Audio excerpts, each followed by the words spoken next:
ሰላም حزي بزعبا ناي فايدة مس بانكوكم كمي كم ترخبوا يكرئكم كمتي لما قنا وصل زل حقتات ناي بانكي منقسي إثيوبيا وصل وزل حقي بزعبا نسوم ك ستيب باي ستيب كمي غيرنا إنا فايدة أيدنا مس ناي بانكي حسابنا نرخبو أونلاين كمي غيرنا نرخبو زبل حد بستيب باي ستيب كرئكم يم ናብ ባንክ ምኻደ የድልየኩምን ተራ መሓዛ የድልየኩምን ኣብ ገዛኹም ኮይንኩም ኢንተርኔት ኣብ ዘለዎ ቦታ ኮይንኩም እታ አይዲኹም ወይታ ናይ ፋን ትብል ናይታ ፋይዳኹም ዘላ ቁፅሪ ከመይ ጌርኩም ምስ ናይ ባንኪ ዘሎም ሒሳብኩም ተራኽብዎ ወይ ከመይ ጌርኩም ቨሪፋይ ትገብርዎ ዝብል ከርእየኩም እየ ስለዚ እንታይ ክንገብር ንኽእል ኢና መጀመርያ ኣብ ናይቶም ባንክታት ንኣብነት ናይ ንግዲ ባንክ እንድሕር ዳኣ ደሊኹም ቨሪፋይ ትገብርዎም ኣብቲ ባንኪ ዘሎ ፔጅ ወይ ፌስቡክ ገጾም ዘሎ ኣቐሚጦምዎ ኣለዉ ሊንክ ናይቲ ቨሪፋይ መግበሪ ኣቐሚጦምዎ ኣለዉ ስለዚ ኣብኡ ከይድና እውን እቲ ሊንክ ክንረኽቦ ንኽእል ኢና ወይ ድማ እንታይ ንብሎ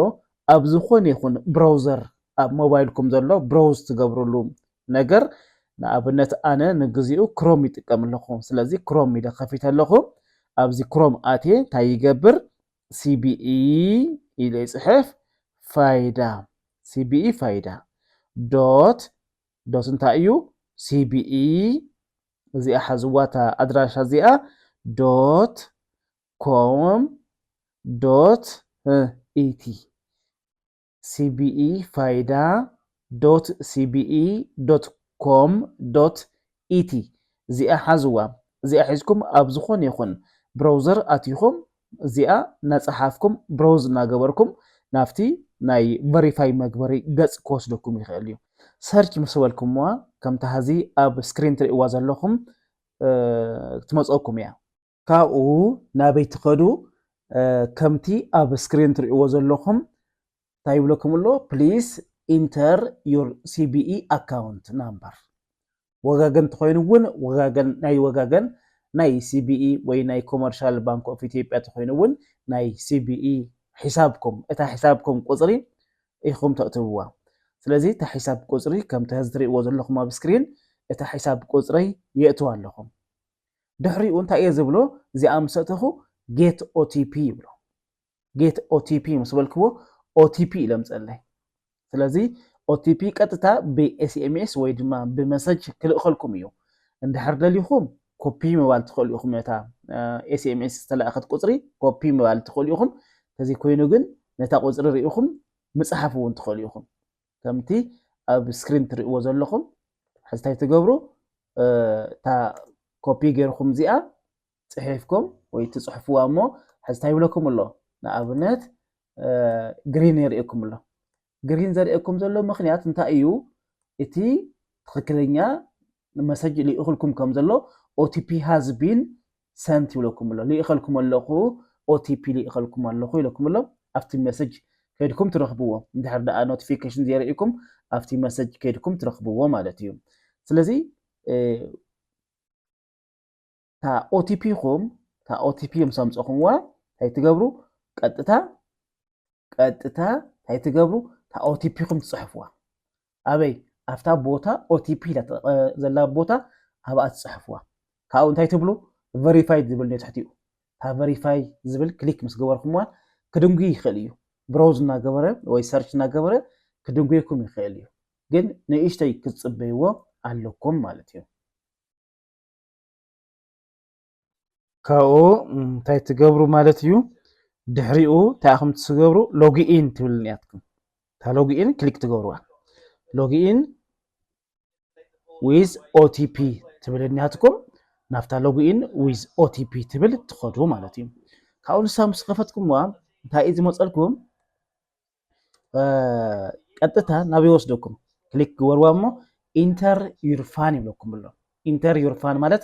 ኣፍታ ናይ ፋይዳ መታወቂያ ዘላ ፋን ትብል ኣላ እታ ፋን ትብል ነእትዋ ማለት እዩ ስለዚ ናይታ ፋን አይዲ ኢና ነእቱ እታ ፋን ምስ ኣተናያ ጌት ኦቲፒ ዝብል እኒአኩም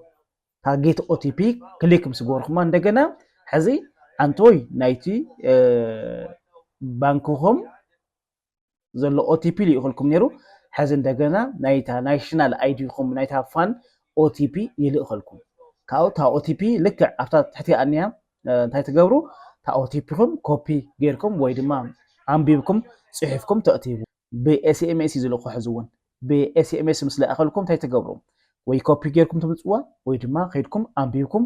ወይ እታ ቁፅሪ ሒዝኩም ትፅሕፍዋ ማለት እዩ ምስ ፀሓፍኩምዋ እንታይ ኢኹም ትገብሩ ቨሪፋይ ዝብል እኒአኩም ኣብ ታሕቲ እታ ቨሪፋይ ዝብል ክሊክ ትገብርዋ ማለት እዩ ክቡራት ተኸታተልቲ ኣብዚ ክድንጎየኩም ይኽእል እዩ ምናልባት ሰርች እናገበረ ክድንጎየኩም ይኽእል እዩ ቨሪፋይ ምስ በልኩምዎ እንታይ ይኸውን ክወስደኩም እዩ ናብ ካሊእ ስቴፕ ስለዚ ኣብዚ ኣድሬስ ክመፀልኩም እዩ በርዝዴት ዝተፈላለየ ብቻ ናትኩም ዝርዝር ዝኾነ ኣድራሻኹም ክመፅ እዩ ማለት እዩ ስለዚ እንታይ ትገብሩ እዚ ክትጥንቅቕዎ ዝግበአኩም ማለት እዩ ሓደ ታይልኩም እኒኦ በርዝዴት እኒኦ ኣድሬስ እኒኦ ጀንደር እኒኦ ናሽናሊቲ ፉል ኔም ኩሎም እዚኣቶም ኩሎም ቨሪፋይ ክገብሮም ሕዚ እንታይ ትገብርዎ እዚኦም ዝኾነ ኣለው ትብልዎ ኣለው ዝብል እኒአዎ እዎ ፈቒደልካ እየ እዚኦም ቼክ ግበር ትብልዎ ኣለው ምስ በልኩም ናበይ ይሓልፍ ናብ ፋይዳ ቨሪፊኬሽን ኢሉ እንታይ የምፀልኩም ኣካውንት ቨሪፋይድ ምዃኑ ናሽናል አይዲ ቨሪፋይድ ኢንፎርሜሽን ቨሪፋይድ ካብኡ ሽምኩም ዮር ፋይዳ ኢንፎርሜሽን ኢሉ እንደገና ሽምኩም ምስ ኣቦኹም ምስ ኣቦሓጎኹም ዘሎ ሽም የምፀልኩም ጀንደር የምፀልኩም በርዝዴት የምፀልኩም ከምኡ እውን ስልኪ ቁፅርኩም የምፅኦ ኢሜይል ተሃልይኩም እውን ኢሜይል የምፀልኩም ናሽናሊቲ እውን የምፀልኩም እዚኣ እያ ትመፅእ ካብኡ እንታይ ትብልዋ መጨረሻ